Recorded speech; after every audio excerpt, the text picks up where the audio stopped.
രാത്രി ഉറങ്ങാൻ കിടന്നാൽ രാവിലെ എണീക്കും എന്ന് ഉറപ്പില്ലാത്ത ഈ ലോകത്ത് നമ്മൾ എന്തിന് അഹങ്കാരം കാണിക്കണം? നമ്മുടെ ശരീരം വേദനിപ്പിക്കാൻ എല്ലാവർക്കും കഴിയും. പക്ഷേ നമ്മുടെ മനസ്സിനെ വേദനിപ്പിക്കാൻ നമ്മൾ ജീവനു തുല്യം സ്നേഹിച്ചവർക്ക് മാത്രമേ കഴിയൂ. മായ്ച്ചു കളയണം ചില വാശികൾ, പറഞ്ഞു തീർക്കണം ചില പരിഭവങ്ങൾ, മാറ്റിക്കൊടുക്കണം ചില തെറ്റിദ്ധാരണകൾ. നാളെ നമ്മളിൽ ആരുണ്ടാവുമെന്ന് പറയാൻ പറ്റില്ല. ജീവിച്ചിരിക്കുമ്പോൾ എത്ര വലിയ വീട് വച്ചാലും, എത്ര വലിയ വാഹനങ്ങൾ സ്വന്തമാക്കിയാലും, എത്ര ബാങ്ക് ബാലൻസ് ഉണ്ടാക്കിയാലും കല്ലറകളുടെ വലിപ്പം തുല്യമായിരിക്കും.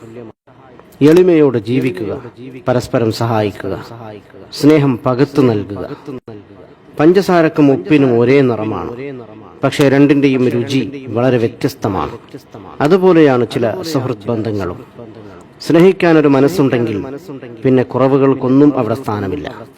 കുറവുകൾ അറിഞ്ഞു സ്നേഹിക്കുമ്പോഴാണ് സ്നേഹം യാഥാർത്ഥ്യമാവുന്നത്. കൂര ചെറുതാണെങ്കിലും അതിനുള്ളിൽ സമാധാനമുണ്ടെങ്കിൽ അത് കൊട്ടാരത്തെക്കാൾ വലുതാണ്. നമ്മളെക്കാൾ ഉയരത്തിലുള്ളവരെ നോക്കുമ്പോൾ നമുക്ക് വിഷമവും ദുഃഖവും തോന്നാം. നമ്മളെക്കാൾ താഴെയുള്ളവരെ ഒന്ന് നോക്കൂ, അപ്പോൾ മനസ്സിലാകും നാം എത്ര ഉയരത്തിലാണെന്ന്. ഉറങ്ങാൻ കിടക്കുമ്പോൾ എല്ലാവർക്കും മാപ്പ് കൊടുക്കുക. ശുദ്ധ മനസ്സോടെ ഉറങ്ങാൻ ശ്രമിക്കുക. സ്നേഹം ചെറുപ്പത്തിൽ സൗജന്യമായി ലഭിക്കുന്നു. യൗവനത്തിൽ അതിനായി അധ്വാനിക്കേണ്ടി വരുന്നു. വാർദ്ധക്യത്തിൽ അതിനായി യാചിക്കേണ്ടി വരുന്നു. ചിലർ നിങ്ങളുടെ മുന്നിലെത്തുന്നത് ഒരു അനുഗ്രഹമായിരിക്കും. ചിരിക്കുന്ന മുഖങ്ങൾ സൂചിപ്പിക്കുന്നത് അവർക്ക് ദുഃഖമില്ലെന്നല്ല, മറിച്ച് അത് കാണിക്കാതിരിക്കാനും കൈകാര്യം ചെയ്യാനും അവർ പഠിച്ചിരിക്കുന്നു എന്നതാണ്. സ്വന്തമെന്ന് തോന്നുന്നവരോട് എന്തും നമ്മൾക്ക് സംസാരിക്കാൻ കഴിയും. എന്നാൽ വായിൽ നിന്നും പ്രതീക്ഷിക്കാതെ കേൾക്കുന്ന വാക്കുകൾ മനസ്സിൽ വല്ലാതെ മുറിവേൽപ്പിക്കും. ജീവിക്കാനുള്ള ഒരു അവസരവും പാഴാക്കരുത്. കാരണം ജീവിതം തന്നെ ഒരു അവസരമാണ്.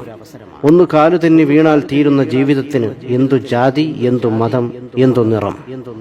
ശരീരത്തിൽ ജീവനുള്ളപ്പോൾ മുഖത്ത് നോക്കാൻ ആർക്കും സമയമില്ല. എന്നാൽ മരണപ്പെട്ടാൽ ആ മുഖം കാണാൻ തിരക്കുകൂട്ടുന്നു. ഓർക്കുക, ജീവൻ പിരിഞ്ഞിട്ട് മുഖത്ത് നോക്കുന്നതിനേക്കാൾ നല്ലത് ജീവിച്ചിരിക്കുമ്പോൾ നിറമനസ്സോടെ മറ്റുള്ളവരുടെ മുഖത്ത് നോക്കി പുഞ്ചിരിക്കുന്നതാണ്.